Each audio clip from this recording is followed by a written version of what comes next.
India's most anticipated movie కల్కి నుండి big B Amitabh Bachchan యొక్క టీజర్ వచ్చింది భయ్య. టీజర్ గురించి చెప్పాలంటే అబ్బాబ్బాబ్బా హాలీవుడ్ స్టాండర్డ్స్తో ఉంది భయ్య. చాలా అద్భుతంగా ఉంది. మరి ఈ టీజర్ యొక్క కలర్స్ కానీ, ఆ సినిమాటోగ్రఫీ కానీ, ఆ మ్యూజిక్ కానీ ఇవన్నీ తెలియాలంటే భయ్య ఎల్సిడి ఎల్ఈడి నార్మల్ పోర్టబుల్ కాకుండా హెచ్డిఆర్ కంటెంట్ సపోర్ట్ చేసే ప్యానల్స్లో చూడాలి భయ్య. లైక్ సామ్సంగ్ ఫ్లాగ్షిప్ మొబైల్స్ కానీ, లేదంటే ఐఫోన్స్ కానీ, లేదంటే హెచ్డిఆర్ సపోర్ట్ చేసే ట్యాబుల్లో కానీ ఈ టీజర్ని చూస్తే భయ్య ఆ కలర్స్ చాలా అద్భుతంగా కనిపిస్తాయి. ఇటువంటి ప్రింట్ ఎక్కువగా హాలీవుడ్ సినిమాలో వస్తుంటుంది భయ్య. మొన్న వచ్చిన పుష్ప టీజర్లో కలర్స్ కూడా చాలా అద్భుతంగా ఉన్నాయి భయ్య. ఆ కలర్స్ను కూడా మీరు కళ్ళకు అట్రాక్ట్గా కనిపించాలంటే మీరు హెచ్డిఆర్ సపోర్ట్ చేసే ప్యానల్స్లో చూడాలి. ఇక ఆ విషయం పక్కన పెడితే భయ్య, టీజర్ విషయానికి వస్తే యూట్యూబ్లో అయితే మరికొద్దిసేపట్లో రిలీజ్ అవ్వబోతుంది. ప్రజెంట్ అయితే మీరు స్టార్ స్పోర్ట్స్లో ఈ టీజర్ని చూడాలన్నమాట. ఓపెన్ చేస్తే భయ్య టీజరు శివుణ్ణి దండం పెట్టుకుంటాడు అశ్వత్థామ. ప్రజెంట్ అశ్వత్థామ కలియుగంలో జీవిస్తున్నటువంటి అశ్వత్థామ శివలింగానికి దండం పెట్టుకుంటాడు. అయితే ఒక పిల్లడు, చిన్న పిల్లడు ఈ అశ్వత్థామాన్ని క్వశ్చన్ అడుగుతాడు.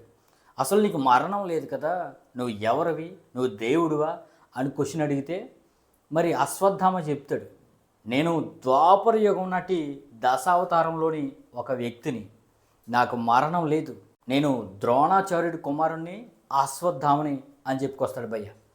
అలా చెప్తూనే యంగర్ వెర్షన్లో ఉన్న అశ్వత్థామ యొక్క క్యారెక్టర్ని కూడా చూపించాడు. మనందరికీ తెలుసు ఈ కల్కి మూవీ 6000 సంవత్సరాల క్రితం ద్వాపర యుగంలో మొదలయ్యి త్రేతాయుగం అంటే రాముని యుగంని టచ్ చేసి నేడు కలియుగం మన యుగంను దాటుకుని రాబోయే కృతయుగం కల్కి అవతారం రాబోతున్న కృతయుగంలో ఎండ్ అవుతుందన్నమాట.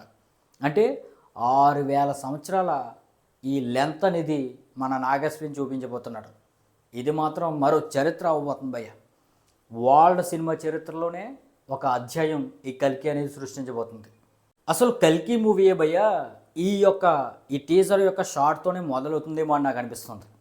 అశ్వత్థామని క్వశ్చన్స్ ఎవరైతే చేస్తున్నారో పిల్లోడు, ఆ పిల్లోడే Bhairava alias rebel star Prabhas ఏమో అని నేనైతే అనుకుంటున్నాను. ఎందుకంటే భయ్య ఇది ప్రజెంట్ కాలంలో అశ్వత్థామని ఆ పిల్లోడు క్వశ్చన్స్ అడుగుతున్నాడు. మన అశ్వత్థామ ఏమో తన గతాన్ని, చరిత్రని, ద్వాపర యుగం నాటి సంఘటనల్ని ఆ పిల్లోడికి చెప్తున్నాడు. మరి దీన్ని బట్టి చూస్తే ఆ పిల్లోడు వేసే క్వశ్చన్స్కి మన అమితాబ్ అలియాస్ అశ్వత్థామ ద్వాపర యుగం స్టోరీని, అలాగే తాను ఎందుకు చనిపోకుండా ఉంటున్నాడో, తనకున్న శాపం ఏంటి, ఫ్యూచర్లో ఎటువంటి కార్యాచరణ చేయాలి, ఇవన్నీ కూడా మన భైరవ అలియాస్ ఆ బుడ్డ పిల్లోడు రెబల్ స్టార్ ప్రభాస్కి ఉపదేశం చేస్తున్నాడు అనమాట మన అశ్వత్థామ. ఆల్రెడీ అంతకుముందు వచ్చిన టీజర్లోనే మన ప్రభాస్ ఈ అశ్వత్థామతో ఫేస్ టు ఫేస్ సీన్ కూడా ఒకటి ఉన్నది. అంటే మన ప్రభాస్ ఈ అశ్వత్థామ దగ్గర శిష్యుడా లేదంటే ఏంటి అనేది తెలియాలంటే మనకి రెండవ టీజర్ కానీ లేదంటే ట్రైలర్ కానీ రావాలి భయ్య.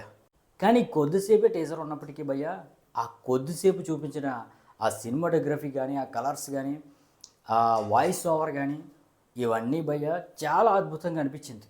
మరి కొద్దిసేపట్లో యూట్యూబ్లో వస్తుంది. చూసిన తర్వాత మీకు ఎలా అనిపించిందో కింద కామెంట్ చేయడం అయితే మర్చిపోవద్దు. మీరు ఇప్పుడే చూడాలనుకుంటే స్టార్ స్పోర్ట్స్కి వెళ్ళిపోండి, లేదంటే థియేటర్లో ఇన్స్టాల్ చేసేయండి భయ్య, మీరు వెంటనే చూసేయచ్చు. మరి ఇలాంటి లేటెస్ట్ అప్డేట్స్ కోసం మన ఛానల్ లైక్ చేసి సబ్స్క్రైబ్ చేయడం మర్చిపోవద్దు. Thank you.